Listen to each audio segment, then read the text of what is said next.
I spent years creating videos for YouTube, hoping and dreaming that one day I could make my career as an online content creator. I struggled, quit on multiple different occasions, and restarted again, and felt some of the deepest imposter syndrome I've ever felt. I just get really discouraged. I don't feel like I'm good enough, and I don't feel like my videos are good enough. Then all of a sudden, something changed. And within a couple of years, I went from starving YouTube artist to a six-figure business owner. All because of the power of YouTube. And that power was there all along, all those years that I was creating videos and not seeing any progress. It's just that eventually I figured out how to harness that power to grow an audience and therefore grow a business.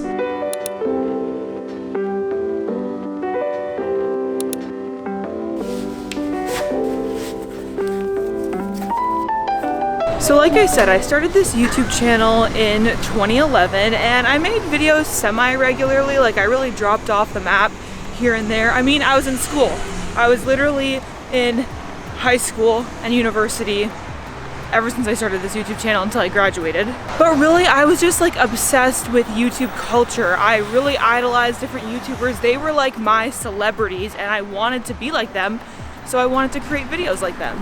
But I really didn't have any direction at all, and honestly I feel kind of embarrassed about it now because back then I was like, I'm doing everything like the big YouTubers, how come I'm not growing? And now I watch back my old videos and I'm like, Katie, you're lucky these didn't go viral just for being so cringy. But I did eventually start to get things figured out in 2018 when I graduated and wanted to become a full-time freelancer and really started focusing on my YouTube channel.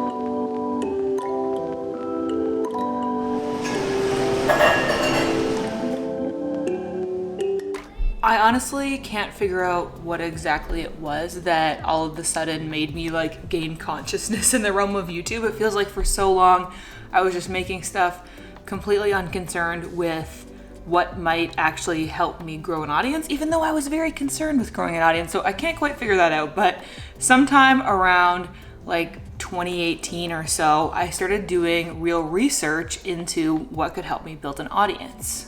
It sort of dawned on me that creating videos like all those famous YouTubers that I looked up to wasn't necessarily gonna help me. I think I started looking back at those creators' older videos and started trying to piece together what their journey was to growing an audience. And I realized that there was a disconnect between what I was doing and what actually had helped other people grow. And within, I don't know, I wanna say like 8 or so months of me kind of figuring this out and starting to actually try and like use these principles and strategies that I had learned, I kind of sort of accidentally blew up. So what were these principles and strategies that I was implementing? Well, first of all, I had intentionally picked a niche, which is something that I had never really done before, and I decided that I was gonna be a travel and filmmaking YouTuber. Now, I've talked at length in other videos about whether or not you need a niche, and I do think this is something that's evolved over time, so if you want more of my thoughts on that, you can check out this video about it. But at the time, I definitely think that having at least some kind of purpose and idea behind who my channel was for and what I was supposed to be talking about definitely helped work towards that growth. I was using SEO to try to get people to find my video through search. I was checking every single title that I had in TubeBuddy, and I was looking at the thumbnails of the other videos in those search results and then trying to make my thumbnail stand out from them, but also trying to kind of take in what thumbnails were performing the best and what kind of design principles I could take from that and how I design my own thumbnails. Then one day I happened to make a video all about Instagram story hacks. Honestly, this was kind of random. I had a bunch of people asking me on Instagram, like replying to my stories, like, oh, how did you do that? That looks so cool. So I thought I'm just gonna make a video rounding up some of my favorite tips. And then when people ask me, I can just send them the link to this video instead of typing out instructions every single time. At the same time, when I had this idea, I remember really clearly plugging it into TubeBuddy and seeing that it had a pretty good SEO score. And I also tried to put together a pretty like aesthetic thumbnail for it. Like I was thinking about what can I do to make this video stand out in search. But really, I was doing that for all of my videos, and I hadn't really made an Instagram related video before. I had zero expectations with this video. So it was really a deviation from what I had been doing before in terms of subject matter, and It just so happened that this one really popped off and reached a much larger audience than I ever had before, and eventually gained over 1.5 million views. And it's still the most viewed video on my channel. Here's the thing. Obviously, I was really happy that my video was performing well. I remember at the time just being so ecstatic every time I saw my subscriber count go up, because at the time I had like 3,000 subscribers, and then I had 4,000, and then 5, and then I was just counting down till I got to 10,000. It was the most exciting thing. But at the same time, I really had a lot of resistance to becoming an Instagram guru. It was not the niche that I was trying to get into, and I felt unqualified and unprepared. And I kind of made those feelings known in videos at the time. Like, I talked about like, okay, I don't know that this is gonna be my thing, everybody, just so you know. And everybody in the comments was like, no, this is just imposter syndrome. You have so much great stuff to share. And I was like, y'all, I don't know if it's imposter syndrome. I think I might just actually be an imposter. But eventually I chose to go with it. I feel like I had a lot to kind of think through and process, and eventually I was like, I'm gonna go with the flow. This is where the YouTube algorithm is taking me. As it turns out, it looks like I do have stuff to share that people find valuable, so let's go for it. And looking back now, I do really feel like I could have seen more explosive growth had I jumped on the bandwagon a little bit faster. But oh well, we're here now. So that's the whole YouTube story, but how does that translate into a six-figure business? And I feel like I should just clarify, when I say six-figure business and when I think most other entrepreneurs use this terminology, what they mean is a business that generates more than $100,000 in revenue on an annual basis. Not profit, just so you know, like revenue, but anyway. I have not created a six-figure business out of just posting these videos. I checked because I was curious, because I didn't think that I would have reached this, but as it turns out, in the lifetime of my YouTube channel, I have just recently crossed having made $100,000 in AdSense revenue. But that is lifetime. That's not like in a single year or whatever. It's a lot less within just 1 year. Before I ever blew up on YouTube, I was kind of making my way as a freelance videographer. After I graduated from university, I decided that like I didn't want to just go into a full-time corporate job, and I really wanted to pursue entrepreneurship. And the pathway that I saw for myself at that time was freelance videography. Essentially, I was using the skills that I had developed over the years making YouTube videos and just putting them in place for other people, like making promotional videos and stuff like that for local businesses. But at the same time, I was really focusing on my YouTube channel, and as it grew and I started to get more audience feedback, I was starting to notice some pretty specific trends or like struggles or problems that people were facing that they were looking for solutions for.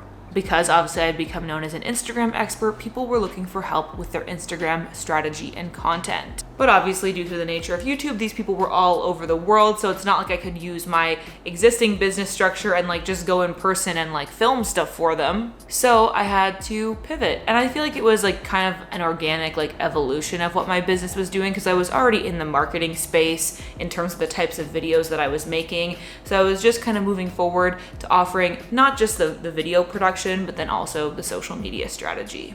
So as my Instagram videos grew in popularity, I started offering Instagram strategy and content creation services. Then eventually I started making some videos about how to grow a podcast, and I started getting more requests for podcast services. And so I started editing people's podcasts and launching them, marketing them, all that stuff. And then I think just by natural association of like, I have a YouTube channel, my whole YouTube channel is a portfolio of my video content, people were asking me for help with YouTube as well. So I started offering YouTube services. Basically, I think the story of the growth of my business is really just giving the people what they want. I didn't really follow the principle of build it and they will come. I more so followed the principle of they're here, build it for them. And so through this organic approach of providing services for what people were asking for, my social media content creation agency, Creatorly Media, was born out of that.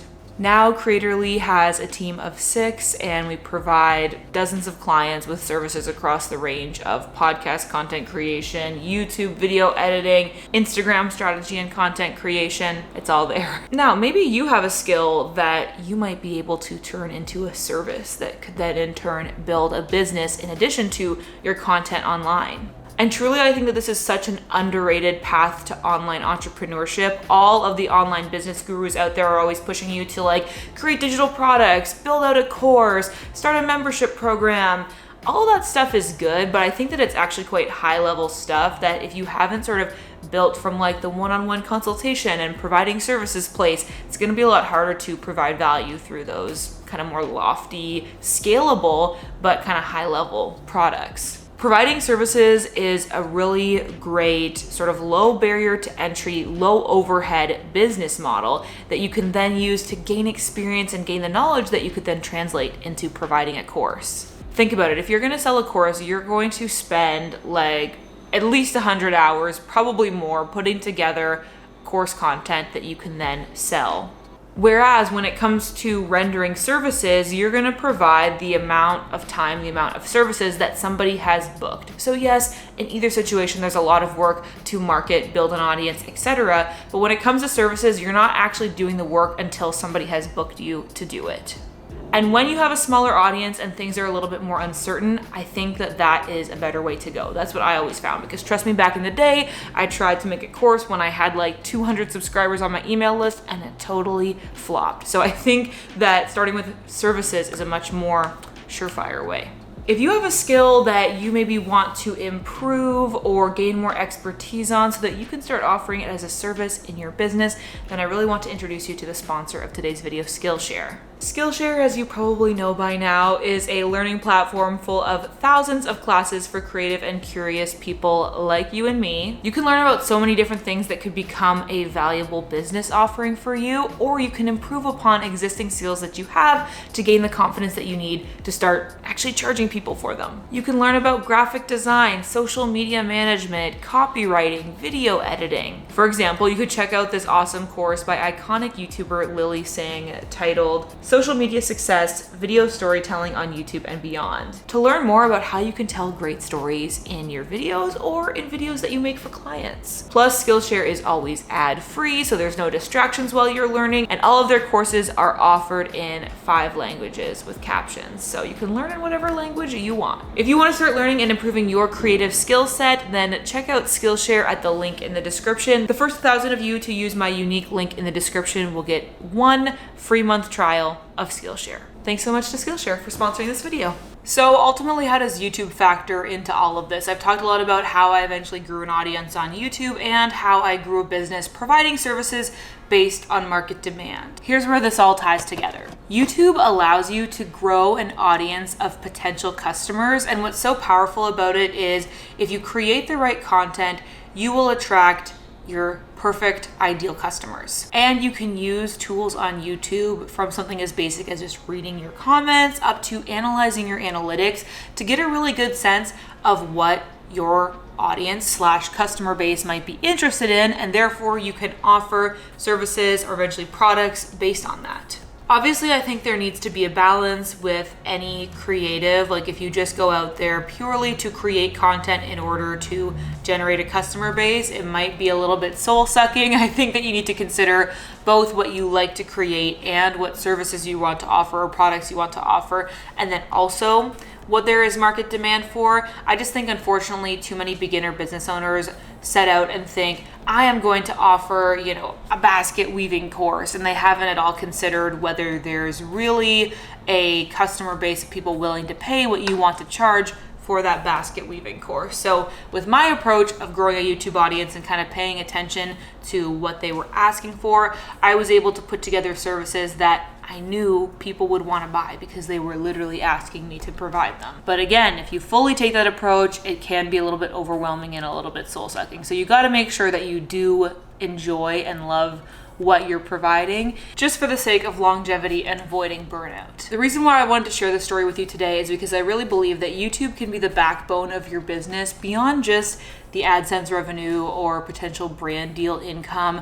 You can truly build a full-on business with it. Like, it doesn't just have to be an influencer thing, and that's really what I've learned over the past several years of trying to make this whole creator thing into a career. It's like there's more unique, innovative ways that you can morph this whole thing into a thriving online business that doesn't just depend on the typical influencer income routes. But of course, like I was saying before, all of this does depend on growing a community on YouTube. And if you want to grow a YouTube channel, what it comes down to is creating engaging, interesting, clickable videos that are going to draw in your target audience and keep them watching until the end. So check out this video that I made about my viral YouTube video formula. This is the exact script and outline that I use to create every single one of my videos to make sure that they're dynamic and engaging and help to keep my channel growing. So you're gonna wanna watch that next. But as always, thank you so much for watching. I hope that you're having adventures and following your dreams, and I'll see you in the next video. Bye.